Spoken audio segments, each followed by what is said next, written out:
All right, good morning, my friends. Brian here with VetteSource, checking in on a beautiful, nice windy day. We finally got a cold front around here, so look, we didn't even see the moon today still.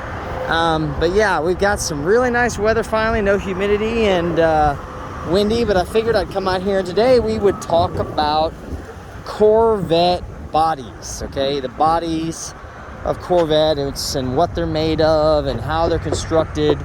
So one of the interesting things about these is with so much information out there about Corvettes, there's always been misinformation, right? There's been things that get lost in translation. In fact, yesterday I was talking to a really nice guy about his C5, and even on the early LT5s now we're reaching a point where there's some general misconception over what or how they were installed. In fact, he was under the impression that that engine, the LT5, was manufactured by Suzuki, when in fact, or not manufactured but designed, but it was actually a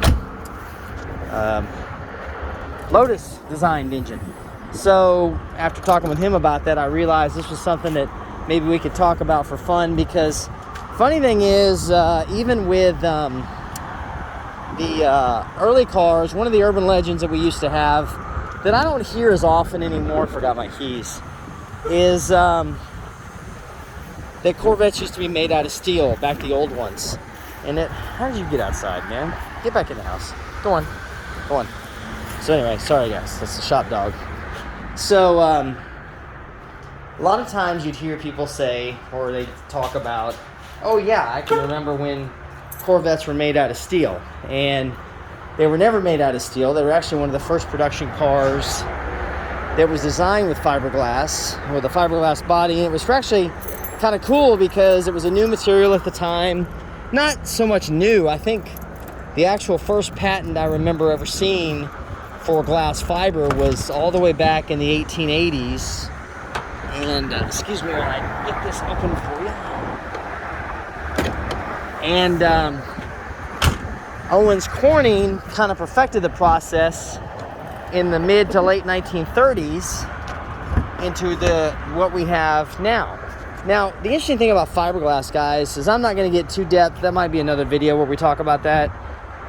Fiberglass itself is simply just glass reinforced plastic. Now, what does that mean? Now, if you follow these guys that do the, what am I trying to say?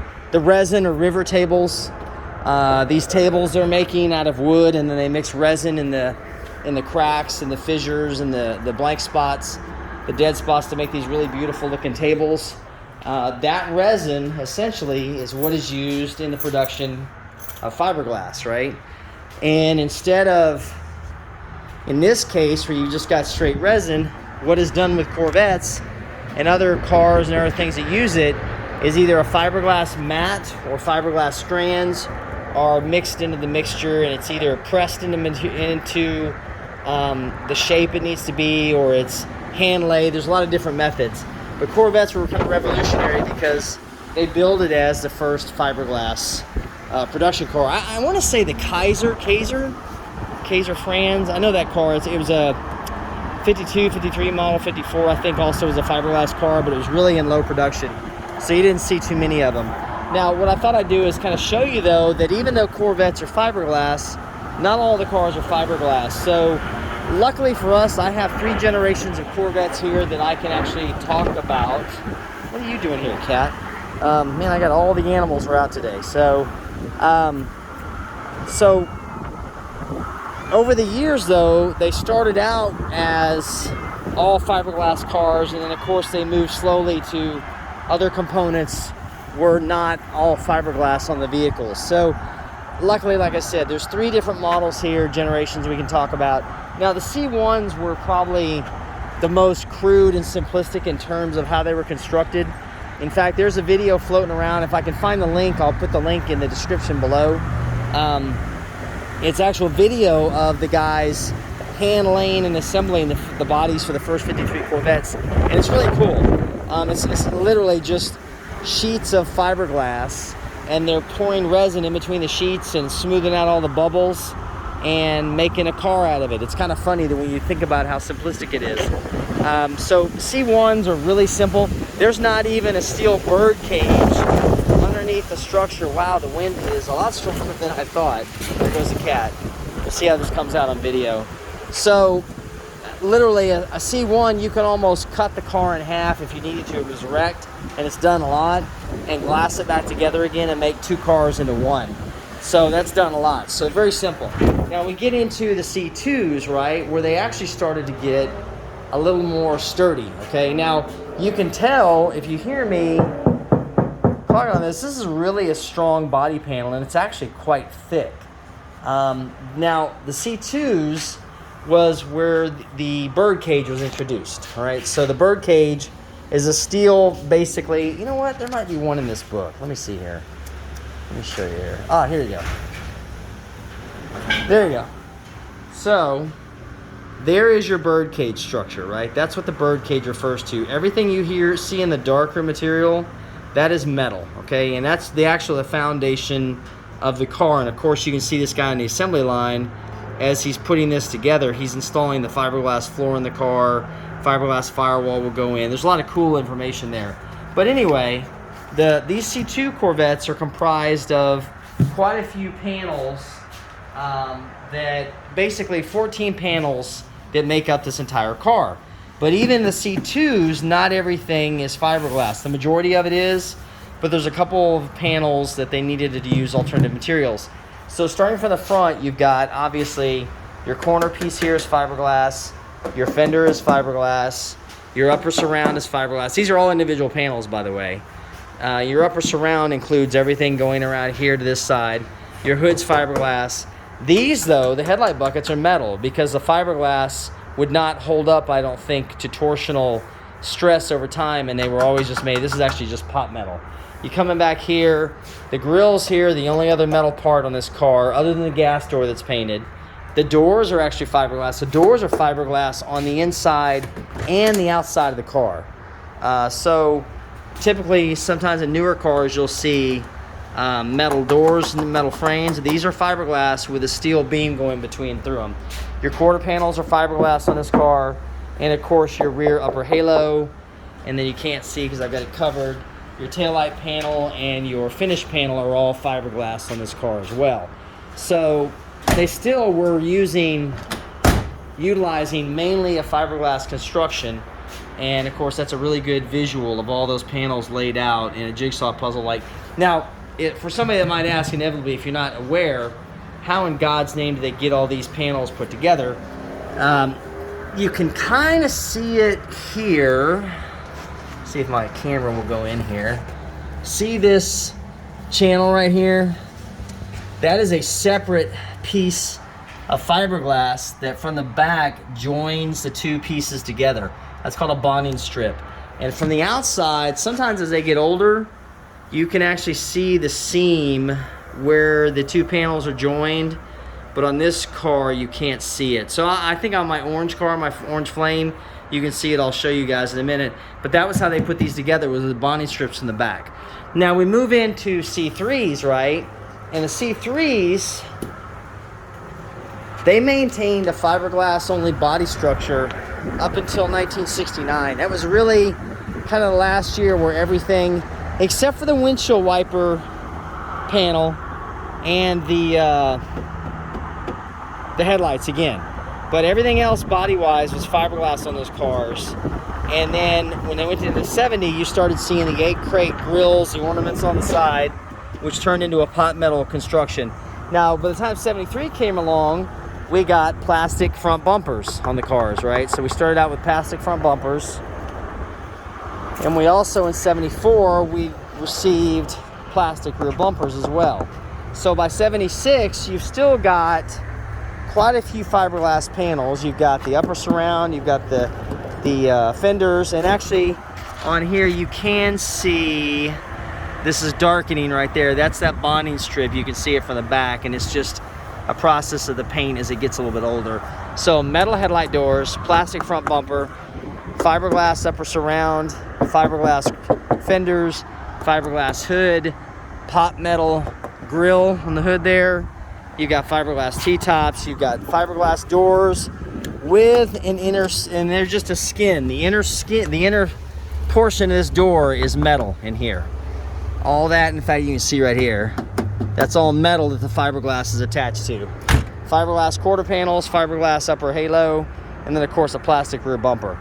Now when we get to the C4s, they really started to get kind of interesting because they kept quite a bit of the fiberglass flare. In fact, they even went really way out because this hood here on a C4, and I think it still holds this record, I'm not sure, was the largest fiberglass panel ever produced on an automobile. I mean, in one piece. This is not a multiple piece panel. It's actually quite big and quite expensive when it was new. So you've got on the C4s, we're looking at a plastic rear bumper, and this is plastic polyurethane, right? This can actually be repaired with plastic weld in certain cases. So this is a polyurethane plastic. This is fiberglass. Headlight door is fiberglass. This piece is plastic, and it's the same material of plastic as these panels right here. These are not fiberglass, they're plastic. The doors are fiberglass with an inner structure that's metal. The mirrors are metal. The roof is fiberglass. The hinge plate for the rear window is metal. This upper surround, which this piece and this is all one piece, these are glued together before they're put on the car. This is fiberglass. This is fiberglass right here. And then, of course, this piece, the rear bumper, is plastic.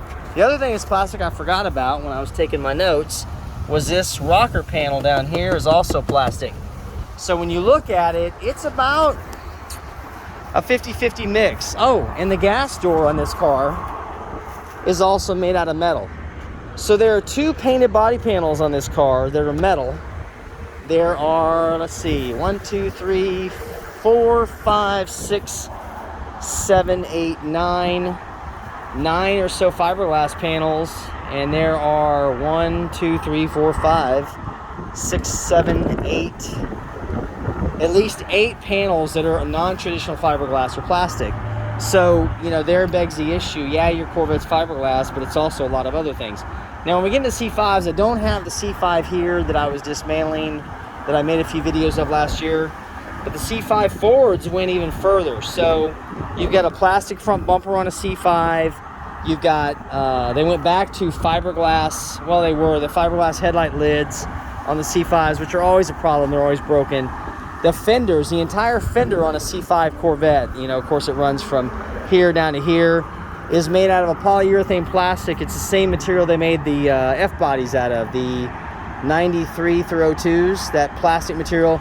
In fact, it's the same plastic that the bedside on that green dually I showed you guys is made out of, and it's kind of brittle when it gets older. Doors are fiberglass, hatch is fiberglass, target top's fiberglass. The rear quarter panels are fiberglass on a C5, and the rear bumper is plastic. And then, of course, they kind of followed that same method of production all the way through. And I haven't had a chance to examine C8s really closely, so I'm not sure which panels are traditional glass reinforced plastic versus the plastic panels. And if you remember Fieros back in the day, that plastic they made on those F-bodies and even the C5 Corvettes, is kind of that same kind of plastic. It's a polyplastic. So just an interesting thing about these. So, you know, we've gone from the urban legend of, hey, my Corvette's made out of metal because it's an old one, to, oh wait, no, it's not all fiberglass anymore. So, and of course there are actually a few metal parts on it. But, you know, with what we've got here, you know, you can see that they're actually really sturdy panels. So it's never been a detraction from the car. It is difficult to paint versus others. And a lot of guys, sorry guys, I'm still on the flight path today. A lot of guys get in the weeds about fixing them and painting them because it's a little more prep work is involved and difficulty in that. But overall, it's what's really given Corvettes their unique style over the years and allowed them, especially the C3s, right? You would have never been able to make a mold to make sheet metal contour to this shape, right? This would have never happened. So just kind of an interesting thing and aside for you, talking about panels today and see what they're done with and how they're made. So I'm going to go ahead and wrap things up today. I will be back next week I've actually got a couple of these projects we need to finish on here. We've got a window track, not a track, we've got a window guide broken on this one, and we have an unadjusted window on the other side that I need to get to. I'm gonna go ahead and do some explanation of some of the other systems on this car, ABS, Delco Bose, stuff like that, so you guys can understand what it's about, and we'll catch up with that next week. So hopefully everybody has a good weekend, and I'll have plenty of time to be working on Corvettes and making videos. So until then, I'll see you guys then. Thanks.